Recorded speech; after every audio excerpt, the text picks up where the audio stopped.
Round one of the 2025 NBA Draft is in the books. Appreciate everybody who tuned into our live coverage right here on Philadelphia 76ers Now.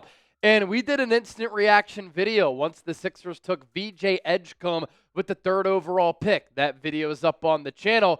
Here on this show, we're going to give out our draft grade for round one with what Daryl Morey, Nick Nurse, and the Sixers did. We're also going to take a look ahead to round two at some of the top prospects available, as the Sixers will next be on the clock in the second round with the 35th overall selection. And so the draft with the first 3 picks went chalk, in my opinion. We knew Cooper Flagg was going to get selected by the Dallas Mavericks. We knew that Dylan Harper was going to get taken by the San Antonio Spurs. And as we got closer and closer to the draft, there was a lot of buzz, a lot of momentum behind the Sixers taking VJ Edgecombe, the guard out of Baylor.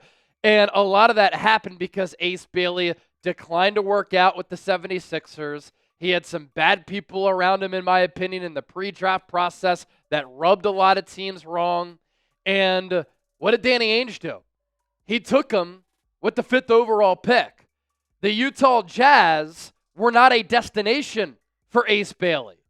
And now he's going to go to Utah, which is going to be boring. Not a lot of people like to live in Utah. It's not a great basketball destination. If you like hiking and being out in the outdoors, it's one of the most beautiful states in America. They do have a passionate fan base. But as far as a basketball situation goes for Ace Bailey, he gets to go to an organization that is on stable ground. They extended their head coach. Danny Ainge is running the front office. They took Walter Clayton tonight. They have some decent building blocks on that roster. So Ace Bailey might be bored out there, but that's what you get when you mess around in the pre-draft process and you try to determine and force where you go when you don't even work out for any teams. The player empowerment era, this is a negative component of that. And so some of the teams being rubbed the wrong way by Ace Bailey, that clearly included the 76ers. Because Ace Bailey has superstar potential. I don't know if VJ Edgecombe has superstar potential. Daryl Morey said tonight he thinks that he can develop into an all-star and be an excellent two-way player.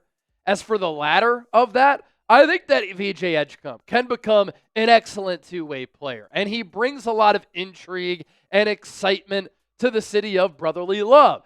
Do the Sixers have a bunch of guards on the roster? Yeah, they do. Tyrese Maxey, Jared McCain, Quentin Grimes, who was mentioned by name by Daryl Morey. He's a restricted free agent, but clearly the Sixers want to bring him back. And now Philadelphia has VJ Edgecombe as well. Arguably the best athlete in this draft. Super uber athletic. And that athleticism, it shows up as a finisher, on defense, him making highlight reel-worthy plays. He's gotten some comps to a young Victor Oladipo, a young Dwayne Wade. I don't necessarily see that, but I do see a player who can be an elite defender at the next level because of his activity and athleticism, and hopefully he can develop and grow into a better offensive player. 15 points per game last year for Baylor, 5.5 rebounds, more than 2 steals, 43.5% from the floor. When he runs the floor, it's electrifying. He plays with great energy. He plays with a lot of swagger. He plays with this tenacity. And Sixers fans are really going to enjoy the play style and the guy. Character, it's important, regardless of how you slice it up. And clearly the Sixers, too, in passing up on Ace Bailey, taking VJ Edgecombe, value character. Tyrese Maxey, great character. Good work ethic. He doesn't develop into an all-star without that. The Sixers have drafted a lot of losers and a lot of duds who don't have a love for basketball, who don't have quality character. And so that is important for a Sixers team, by the way, that has had a pretty dysfunctional culture for a majority of my lifetime. And for those of you worried about the offensive game, I'm with you. There were some good trends toward the end of last year. After struggling with his shot to start the season, VJ Edgecombe did average 17.1 points per game. He shot 46% from the field, 36% from 3 over his final 17 games. That's a pretty good sample size, and that's a lot of volume there. So you have that. He looked very dynamic with Team Bahamas last summer, playing alongside DeAndre Ayton and Buddy Hield. And he was able to get up in Buddy Hield's grill. Buddy Hield is a solid offensive player at the NBA level. I think that VJ Edgecombe also could really benefit from NBA spacing. So he's going to sprint up and down the floor, throw down hammer dunks. He's going to have posterizing plays. He's going to have some dunks that'll be on SportsCenter top 10. And hopefully over time, the work off the dribble, creating for himself and others, that comes with development. You can develop a dribble drive. Hopefully the shot becomes a little bit more consistent. What I do like is that the form is good. It's tight. It's clean. It's not a clunky Ben Simmons form where he's literally shooting like this with the side rotation and his elbow popped out. It's a good form. And he was the safer play for the Sixers at number 3. I think that Ace Bailey has superstar potential, as I mentioned. He's gotten some Kevin Durant comps. It wouldn't shock me if he ends up being the top player in this draft, but it came with a lot of risk. Daryl Morey, Nick Nurse, they know that they're on the hot seat.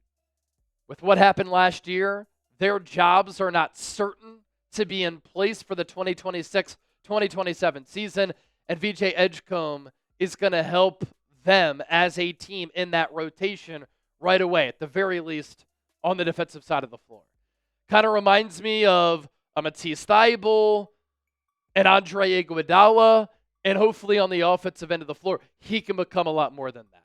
So myself and Chip, we put together a grade for the Edgecombe selection. We're going to rock with the B. And Chip, I think that's a good grade. I'm not going to go as far as a C because I like the selection and I like the player. I don't love it, but I like it. And you can see where the Sixers are coming from with the potential and with the pick here. Yeah, that's why I think B makes a lot of sense. We both kind of looked at each other. We were like, B grade makes sense? Yeah, because it's not a home run. It's not a slam dunk. It's not a steal of a pick at number 3. So, and it's not like you're getting a Cooper Flag level player, so it's not an A. Dylan Harper. Yeah, exactly. Dylan Harper at 3, that would have been an A, right? VJ Edgecombe, not a reach, I don't think, and not a pick you're looking at right now saying, oh man, that is just not a good pick. They're going to regret this for sure for years to come. So it's not a C necessarily for me. B makes sense. It was the safe pick, right? I would have gone Ace Bailey. I would have taken the risk because for me, if you're the Sixers, you're not going to be picking in the top 3 again for the foreseeable future, right? One, you don't think you'll be that bad again, hopefully, but also your picks are O to OKC. So if you're going to be in this position where it's a very unique position to have a talented team with talented players at the top of the draft, I would have taken a swing for the fences, and I would have gone to take Ace Bailey. Daryl Morey said earlier that, and again, how true is this? I don't know. He said the pre-draft workout stuff didn't impact them not taking Ace Bailey. Is he telling the truth? Is he lying? I'm not sure, but if that's the case, do they really look at this and say they think VJ is the better player than Ace? Look, I like VJ a lot. That's why, I'm still agreeing with giving the pick a B here. He can hang his hat on defense, and he'll be athletic. He can play in transition. But the offense does have to come along at the NBA level. And that's where it does concern me a little bit. It's not like he's guaranteed to be good offensively right away.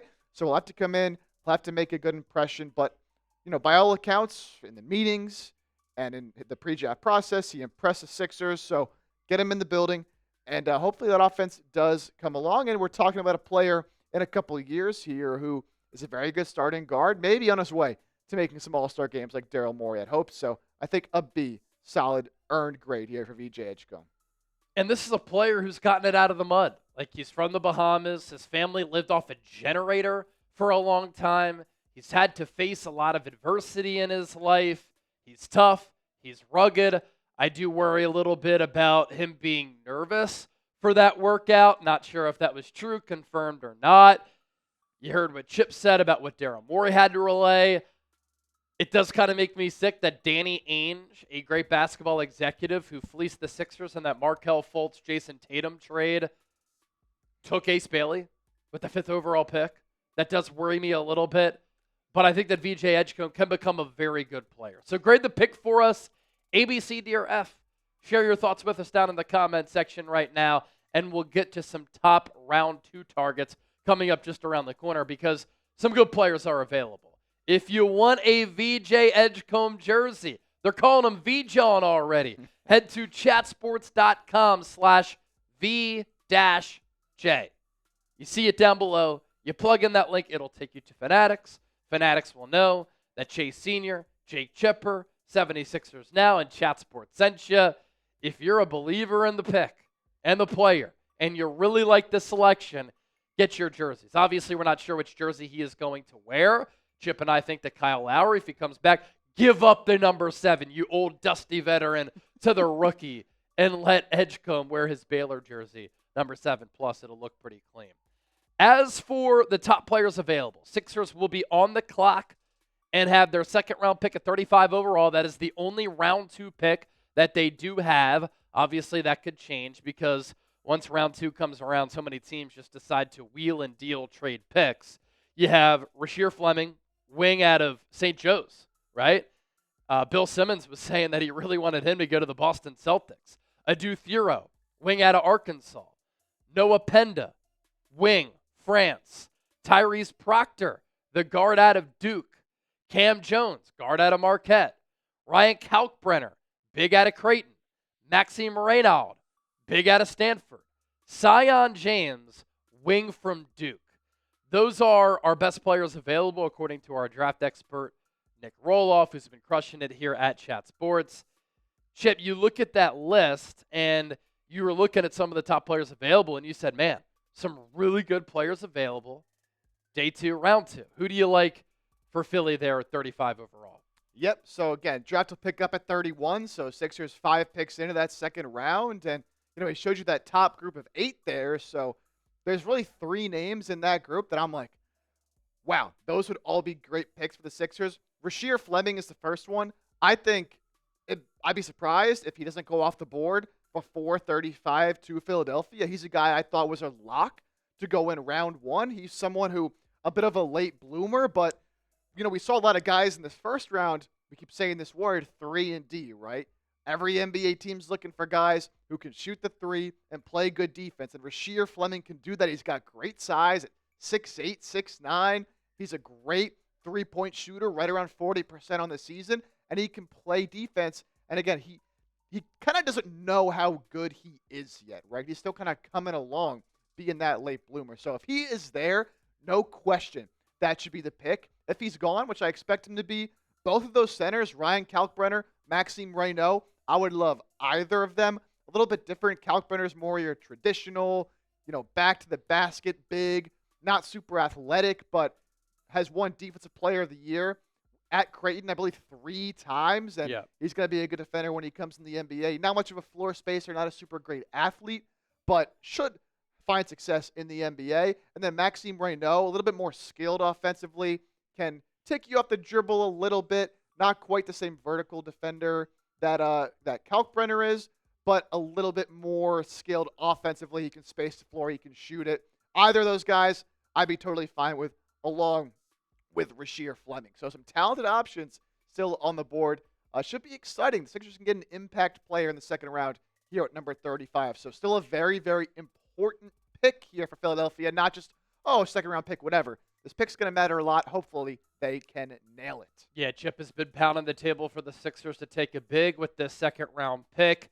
Daryl Morey saying tonight they expect Joel Embiid to be ready right around training camp. Look, we've been doing this for a decade. We don't know when Joel Embiid is going to come back. Yes, the Sixers did draft Adem Bona last year, and I thought that whether he was playing for the Delaware Bluecoats or with the Sixers, he displayed some potential. But you could go with another big. I agree with Chip there, just to get some more depth there. And you're just not sure how Joel Embiid is going to fare, how he's going to look, how he's going to be able to hold up after yet another knee surgery. We leave you with this. Who is your number 1 target for the Sixers at pick number 35? Show me that you know ball down in the comment section. Don't forget to subscribe. Thanks for tuning in to our draft coverage, and it continues tomorrow.